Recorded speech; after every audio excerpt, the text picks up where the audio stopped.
বিজয়নগর সমাজে বা সোসাইটিতে বর্ণ প্রথা ছিল বা কাস্ট সিস্টেম ছিল। সমাজ 4টে বর্ণে বিভক্ত ছিল, ব্রাহ্মণ, ক্ষত্রিয়, বৈশ্য, শূদ্র। আর বর্ণ প্রথা থাকার জন্য অস্পৃশ্যতা ছিল। অস্পৃশ্যতা মানে উঁচু শ্রেণীকে নিচু শ্রেণী ছুঁতে পারবে না, উঁচু শ্রেণীর অনুষ্ঠানে নিচু শ্রেণী যেতে পারবে না, এটাকে বলে অস্পৃশ্যতা। ছোঁয়াছুঁয়ি, না ছোঁয়া, মানে আনটাচেবিলিটি, সেই অস্পৃশ্যতা কিন্তু বিজয়নগর সমাজে বর্তমান ছিল। 3 হচ্ছে দাস প্রথা বা স্লেভারি ছিল সেই সময়।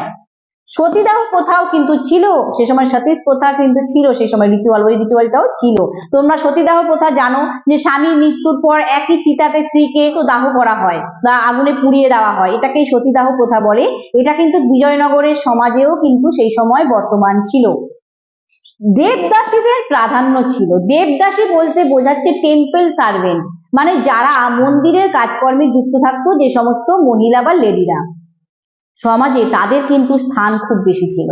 তাদেরকে জমি দান করা হতো বা ল্যান্ড ডোনেট করা হতো, বা তাদের আন্ডারে বা তাদের কাজ করার জন্য অনেক দাস দাসী থাকতো, অনেক সার্ভেন্টরা তাদের কাজ করে দিত। কারা? এই টেম্পল সার্ভেন্ট বা দেবদাসী।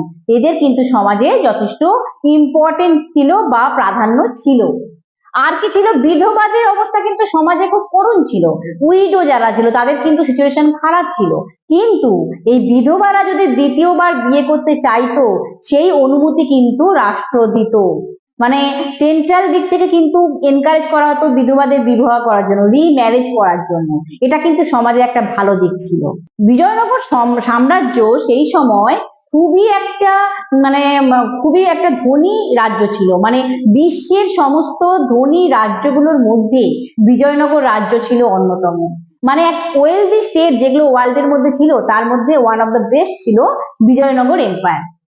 এবং এই সমস্ত পর্যটকদের বিবরণ থেকে জানতে পারি যে বিজয়নগর রাজ্য নাকি 7খানা প্রাচীর দিয়ে ঘেরা ছিল, এবং এখানকার অর্থনীতির মূল ভিত্তি ছিল কৃষি ব্যবস্থা বা এগ্রিকালচারাল সিস্টেম।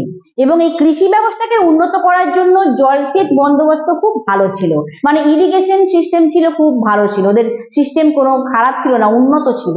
এবং এখানে রাজাদের প্রধান আয় ছিল ভূমি রাজস্ব, মানে ল্যান্ড রেভিনিউ। আর বিজয়নগরে আভ্যন্তরীণ এবং বৈদেশিক বাণিজ্য দুটোরই কিন্তু প্রসার ঘটে, মানে ডোমেস্টিক ট্রেড এবং ফরেন ট্রেড দুটোরই কিন্তু এই সময় ডেভেলপ করেছিল বা গ্রো করেছিল। আর এই সময় কিন্তু প্রচুর শিল্পে, কৃষির সঙ্গে সঙ্গে বিভিন্ন শিল্পেরও বিকাশ ঘটে, ইন্ডাস্ট্রিরও কিন্তু ডেভেলপ হয়।